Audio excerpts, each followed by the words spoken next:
Hi there, welcome back to our YouTube channel. My name is Joseph. And I'm Helen. And we are the Joe-Attahs. Quite so fun. All right, so we are still on our Q&A series for the singles. And if you're stumbling on us for the first time, welcome. Welcome. What a privilege having you here. We have rich content on our YouTube channel. I believe that, if you take your time to go through, your life will never remain the same. Yeah. Because one of the resolutions we made is to tell you the truth as it is. Yeah. Backed up with the word of God. Uncensored. Yes, uncensored truth. And then, of course, if we talk about ourselves, we talk as realistic as possible. And as we respond to people's questions, we also do that as much as we can. Yeah. All right. So, in case you've been here and you've been, you've seen one or two of our videos, but yet to subscribe. See my face. I'm not smiling. That's not your real face. That's not my real face. All right, Please subscribe. Please subscribe. All right, so what's the question today? So we are still on our Q&A series for singles, and today we're answering a question from a guy. He said he's dating, or let me read it as it was sent. I'm dating a girl who doesn't like to cook. Okay. I, on the other hand, doesn't mind cooking. But I don't want a situation whereby we get married and she expects me to be cooking for her like it's my duty. How do I avoid this when we get married? Question. This is why. Jump. Okay. Well, since we are talking to a global audience, we will attempt to answer the question in two ways. Yeah. Yeah. The reason why I started by saying that is if you were living in the UK or in the US, I think that shouldn't be a question. Yeah, so I think that cultural. Yes. So I'm coming there. Yeah. So if you are living in the US or the UK, that shouldn't be much of a question to ask. But since you live in Africa, that is a thing. It's a thing because the African culture has already conditioned, the rules. The rules are defined. They are clearly defined, but for us, we are Zionites. So when we are talking, we don't talk like Africans. In as much as we appreciate, of course, I love it when my wife makes a nice meal for me. And in our own case, before we got married, I thought I could cook. Oh my God! You need to see the way I was hyping myself. In his mind, it was cooking fire. Jesus, right? Because until I actually ate the fire. So I would do those stuff, and my guys would come say, "Kai, they will even put money together. They want me to do that cooking." So, and when we got married, my wife, she is a very good cook, and I decided to help her with this thing one day. Let me just taste this thing you've been talking about.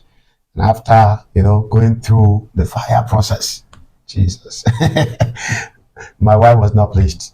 No, sorry, like I didn't mean to bust his bubble, but I just could not pretend like, okay, I like it, it's nice. But it wasn't nice. I didn't know how to pretend. Like I just went. So I didn't bother trying again. That was how the end of his. That was how I was delivered from the kitchen and divorced completely from the kitchen. But anyway, I still make tea for yeah, he makes tea. At least that one I know that he can make tea, he can fry eggs, so those very simple ones that he can do. He does them for me sometimes. All right. So now, in your case, you can cook, and if you say she cannot cook, I would have said there's a solution. Yeah. Because you know how to cook, so you can teach her. But you say she does not like. Yeah, she does not like to cook. Yeah. There are people like that. Two things. If you're wealthy, and you love this woman so much, and of course because there's no perfect woman, there are people she cannot cook, but she has strength in other areas. Yeah. And then you consider the strength in those areas, and you're cool with her not liking the kitchen. And you're wealthy, you can afford to hire. Not wealthy per se, but you can afford that. Okay, that's my definition in this. You can afford to pay for a cook. Why not? Why not? Because you are not married. If it's cooking that you're looking for, you don't need a wife. Exactly. You can just simply hire a chef to cook for you. Yeah. So for you to be with her, it means there are things about her that interest you. Yeah. So you need to weigh your option. Which one? Because 70-30 is a good percentage. Yeah. 60-40 is a good percentage.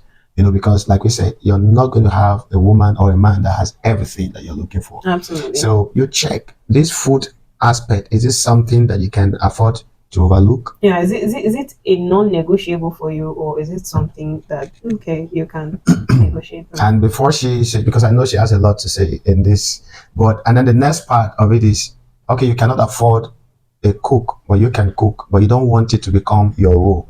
It means there's already a problem, because she has made it clear to you that she does not like to cook. It's not like I don't know how to cook, I will learn. I don't like to cook, so it's not something she wants to change. And I'm glad that she has told you from the beginning. She didn't lie about it. She has told you from the beginning, you are aware, you can cook. You don't want to switch. Take up that role as your responsibility, and you cannot afford to pay for a chef to, to cook for you. That means there's no need to continue in that relationship. Yeah. And so these are the two things I would say to you. Number one, like I said, the first thing, if you were living in UK and US, that won't be a challenge. But since you live in Africa, where roles are already clearly defined, it's for you to take. Of course, you know how to cook. If she were willing to learn, you can teach her. But she has told you that she does not she does not like to cook. So which is clearly stated. And I like her for that sincerity. So it's up for you now to decide other pluses in her. Can they suffice for this? She can do this, she can do that, she's good in this, good in that. I'm okay. Even if it means being the one cooking. There's nobody's going to flog you for cooking in your house. It's your house. Yeah. She's your wife. There's nothing wrong with that. But since society has made it like that, is this something you can put up with? If it's something you cannot put up with and that you're hoping that she may change, please, she will not change. She has told you, and don't try to force her.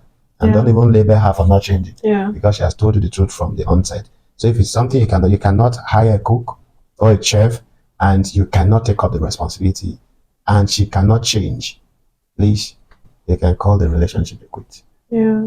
So that is what I can tell you. So for me, I 100% agree with what you have said, because it's not a do or die affair. Yes. It's not a do or die affair. Absolutely. So if it's not if it's a non-negotiable for you, like you are the man that wants your wife to do the cooking, even though you are such a good cook. That's right.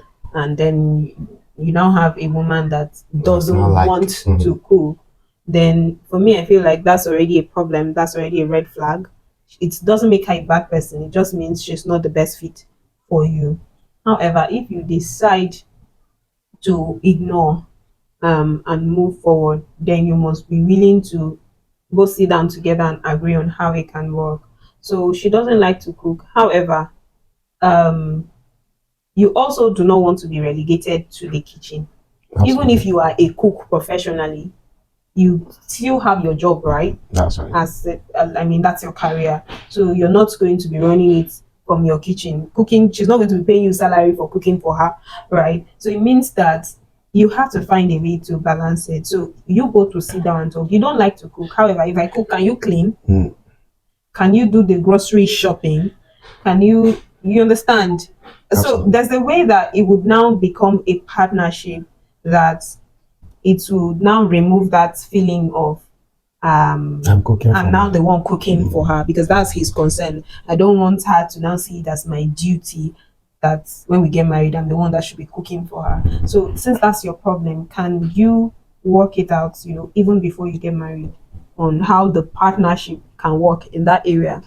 Absolutely. Because for me, the biblical role of marriage is that the husband is to love his wife, and the wife is to submit to her husband.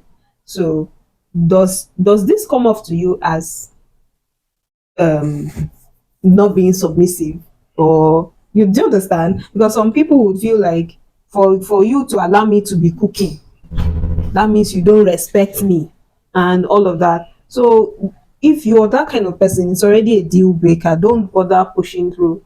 But if you're not, then it means it's something that can be worked out again. That's like right. I said, so see how you can work it out. There is nothing terrible about somebody not wanting. She may have her reasons. You understand? Also try to understand what the reasons are. Absolutely. It might actually even be something that she can overcome eventually.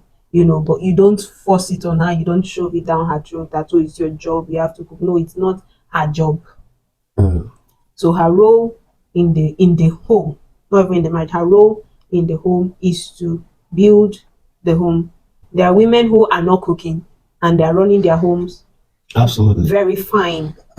So she doesn't have to be the one cooking for her to be submissive, or for her to be building her home, because the Bible says a good woman builds her home. So you have to understand that these roles are not, there's nowhere it's written in the Bible that this is the woman should cook, the man should do this. So you have to understand how what this role, what love, what submission, what respect means to you.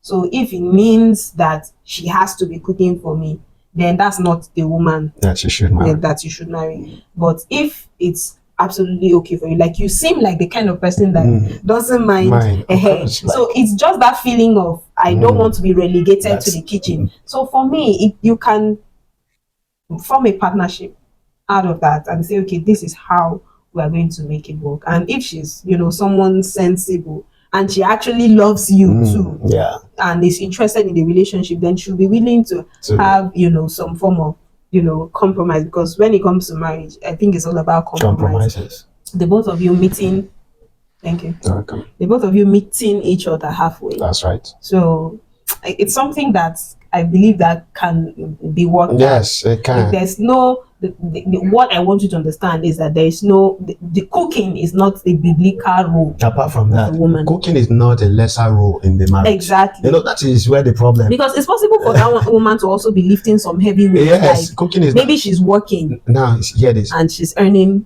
That's what I want to. That's exactly what I was going to say. That's why I started by saying that if you are living in the US or UK, this won't be a conversation. The thing is, if you're a chef, for instance, you cook for other people. So what is the big deal? Cooking for your own family, in fact, your wife. Exactly. And it is the same thing. I tell women that you are in your office and your boss may even yell at you and give you orders, and you obey them without complaining. You know that you're not less of a human. It doesn't make you less of a human. So why is it such a big deal if you obey and you respect your husband? You're obeying your boss in the office and submitting to their authority, not because you are less than them. It doesn't make you less than them. It just means that you understand hierarchy. That's right. Sometimes you are smarter than that boss. That's right. You are more experienced than that boss. Absolutely. And sometimes you're more intelligent than that boss. But you still take orders from them because you understand hierarchy. So the hierarchy of marriage demands that the husband is the head, he's the leader, he's in quotes the boss, but not boss in terms of bossing people around, but he's the leader. He's on that hierarchy. He's up there, and you are underneath. Just like Christ is, now the head of the home and the head of the church, and then your husband. So you have to understand that, and that it functions like that doesn't make you less. That you submit to and defer to your husband doesn't mean that you are less than him. Absolutely. Doesn't mean that he's lording it over you. It just means that you understand authority, and you are a woman under authority. Absolutely. And you know how to defer to that authority as the time and the circumstances require. Absolutely. So in this regard, if both of you understand that this is a love relationship, and in love relationship there are no bridges, so the man can be in need and then ask the wife, honey, can I get some money to deal with this? And then she will not say, it is your duty, to provide money. So I don't think anything wrong with the wife expecting a husband who can cook better than her. In fact, she doesn't even know how to cook. Then she expects the man who knows how to cook to do it. In fact, that's how you even do it and carry her along until before you know it, you just love the kitchen. Because that is what love does. When people who are in love with each other do share activities, and then engage in similar hobbies. You can talk what should look like a duty will be done yeah, something that you effortlessly enjoy doing. because Just like a woman may not like anything about football, but because her husband watches football all the time, she just goes there to sit down with him, not to watch football, just to be a but part of, to just be with him, to spend time with him. Absolutely. After a while, she will start knowing names. She'll start knowing Messi and Ronaldo and and all the rest. So in the same way, spending time in the kitchen with you, maybe you're cooking, she's helping to clean, or she's just there spending time with you. You see that you will not see it as you're doing it for her again. You just see it as something that you both are doing together, and eventually she might, become interested in. So, but like she said, and like I said, if it is something that is a non-negotiable for you, then that relationship is not for you. Yeah, it's not for you, because insisting that she changes later when she has clearly communicated her dislike to you concerning that department will just be trying to blackmail her for nothing. Yeah. So, and you don't want to do that, So, I believe that we've explored all the sides. Absolutely. And I feel to look at it and see if it's something that can work for you, then why not? Absolutely. All right. But if you're not satisfied and you want further clarification, please hit us a mail on the mail that we put in the description, or send us a response from the comment section, and we'll do it to probably get to you personally and then speak with you, or do another video as a follow-up to this video. All right. Thank you so much. Again, don't forget to subscribe, to like, and to comment. See you in our next video. Bye-bye.